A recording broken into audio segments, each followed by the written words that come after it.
O conhecimento de vários tipos de compósitos e a compreensão deles podem nos levar a projetar materiais que possuem combinações melhores do que encontradas nas ligas metálicas, cerâmicas e materiais poliméricos. As nossas tecnologias atualmente pedem que tenhamos combinações de propriedades que não podemos atender se não for com os compósitos. Um exemplo é a indústria aeroespacial, que busca materiais de densidade cada vez mais baixa, forte e rígida, resistência à abrasão e ao impacto e dificilmente corroídos.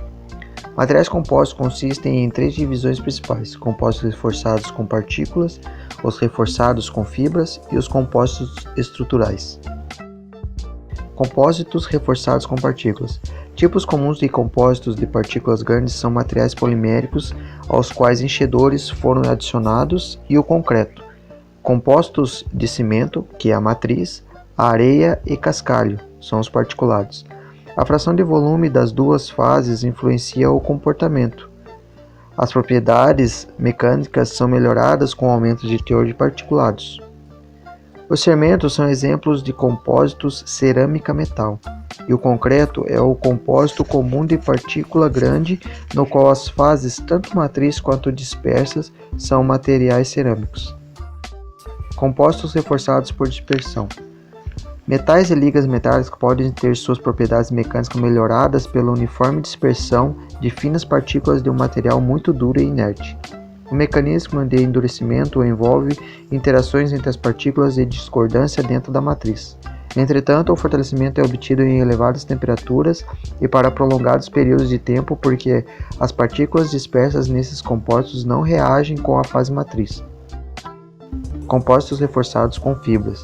Os compósitos cujas fase dispersa está na forma de uma fibra têm se dado maior relevância atualmente. Os compostos reforçados com fibras referem-se a alta resistência mecânica e rigidez. Falando sobre compósitos reforçados com fibras, os principais objetivos de projeto para esses compostos são alta resistência e rigidez em conjunto com peso menor, comparado a outro material com características semelhantes. Além das propriedades da fibra e matriz, existem parâmetros que influenciam diretamente essas propriedades mecânicas, como o comprimento da fibra e sua orientação. Neste compósito, uma carga aplicada é transmitida e distribuída entre as fibras pela fase matriz. Não existe nenhuma transmissão de carga pela matriz nas extremidades da fibra, assim, somente um aumento significativo da resistência e rigidez do compósito a partir de um certo comprimento da fibra, denominado comprimento crítico, o qual depende do diâmetro e resistência da fibra, além da resistência da ligação fibra-matriz. Por exemplo, para combinações de matriz e fibra de carbono ou fibra de vidro, esse comprimento é da ordem de 1 mm, 20 a 150 vezes maior do que o diâmetro da fibra. As fibras, para as quais seu comprimento é muito maior que o comprimento crítico, normalmente 15 vezes maior, são denominadas contínuas. Fibras menores são denominadas descontínuas. Então, com base no comprimento e orientação das fibras, são possíveis 3 tipos diferentes: compostos com fibras contínuas e alinhadas longitudinalmente, onde as propriedades mecânicas são altamente anisotrópicas.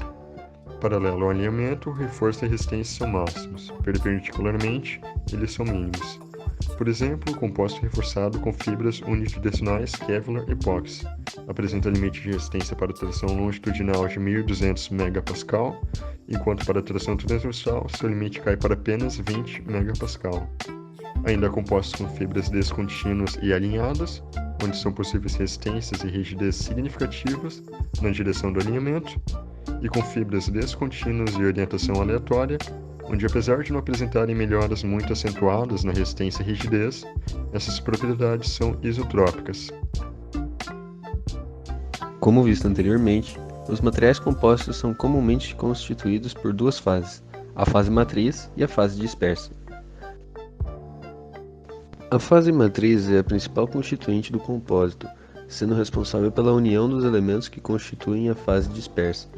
Além disso, no caso de compósitos reforçados com fibras, ela atua como meio de transmissão das tensões externas aplicadas ao material para os elementos de reforço. A matriz também deve ser constituída por um material mais dúctil do que suas fibras de reforço, ou seja, o material escolhido para as fibras deve possuir módulo de elasticidade superior ao escolhido para a matriz, para barrar a propagação de trincas. Por fim, Ela também é responsável por privar as fibras do contato com o ambiente externo, protegendo-as de reações químicas e do desgaste por abrasão mecânica. Mas de que são feitas as matrizes de compósitos? Antes de entrar em maiores detalhes, uma condição deve ser cumprida ao escolher os materiais que constituirão o compósito. A aderência entre a matriz e suas fibras deve ser grande, para minimizar o arrancamento das fibras quando o material estiver sob ação de forças externas. Vale salientar que a resistência máxima do compósito depende fortemente da magnitude dessa ligação, pois é ela quem vai limitar a transmissão das forças entre a matriz e suas fibras de reforço. As categorias primárias de materiais disponíveis são metais, cerâmicas e polímeros. Logo, também podemos classificar os compósitos de acordo com o material escolhido para sua matriz. Os de matriz polimérica são os mais utilizados no mercado. Dentre eles, temos a fibra de vidro, a fibra de carbono e o Kevlar como os mais conhecidos.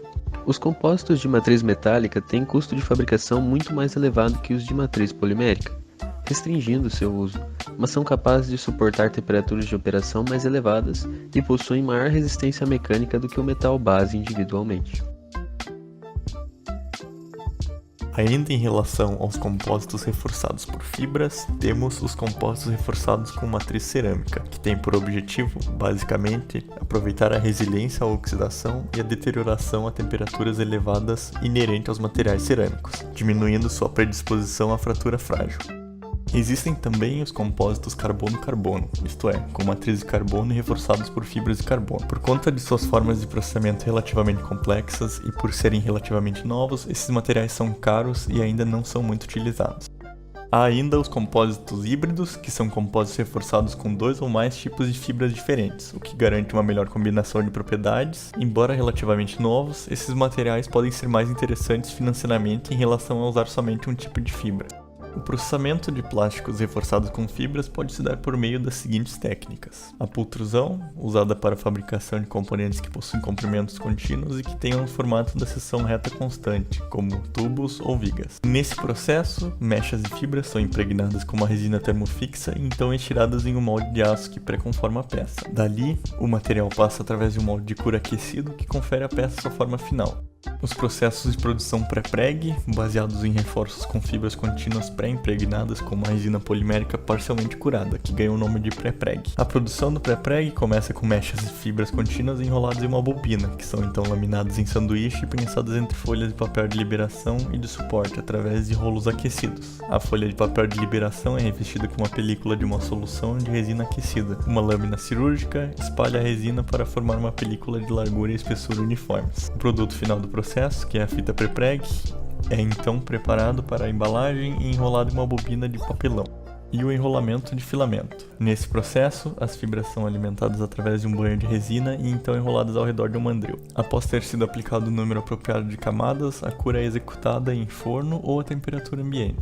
Outro tipo de compósitos são os compósitos estruturais. Compósitos laminares e os painéis de sanduíche são os compósitos estruturais mais comuns. Compósitos laminares são formados por folhas bidimensionais que possuem uma direção preferencial de alta resistência. As camadas de folhas são empilhadas e cimentadas umas às outras. E os painéis de sanduíche, que consistem em 2 folhas externas mais resistentes, chamadas faces, que se encontram separadas por uma camada de material menos densa, chamada de recheio.